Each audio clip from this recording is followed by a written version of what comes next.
আইন নুন জবর আন হা পেশ হু আন হু মিম আলিফ জবর মা লাম পেশ লু হা উল্টা পেশ হু আলিফ নুন জবর আন আইন মিম জবর আম তা জবর তা সবগুলো একসাথে বলো। আনকু মালু হু আন আম তা হু এখানে লং কেন হচ্ছে? হার উপরে উল্টা পেশ আছে। মা এখানে টান কেন হচ্ছে? জবরের বাম পাশে খালি আলিফ আছে। নেক্সট পড়ো। নিন নুন জের নিন হা তা জবর হা তা লাম জের লিন তারপর ওয়াও জবর ওয়া রা ইয়া জের রিদ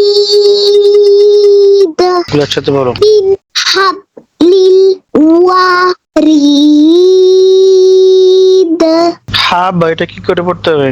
ধাক্কা দিয়ে তো তুমি ধাক্কা দাওনি কেন? এখানে ধাক্কা দিয়ে পড়তে হবে। কলকলা বার উপরে জজুম আছে। রিড এখানে কয়ালিপ টান হবে। তিন আলিফ কেন? কারণ কি? লাস্ট হরফে মদের হরফ অথবা মদের লাস্ট হরফের আগে বলতে হবে না? জি লাস্ট হরফের আগে যদি মদের হরফ ও মদের হরকত থাকে সেখানে তিন আলিফ টেনে পড়িতে হয়। নাম কি? মধ্যে আরজি কিসে পড়ো? লাম জবর লা কফ জবর ক ওয়াও ইয়া জের উই উই এখানে কি লং হবে? না লং করো কেন? আবার বলো।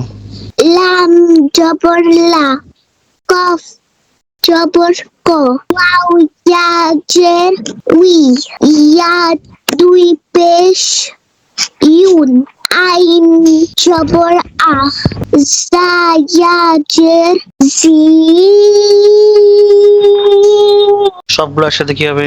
লাক উই ইউন আজিজ নেক্সট পড়ো।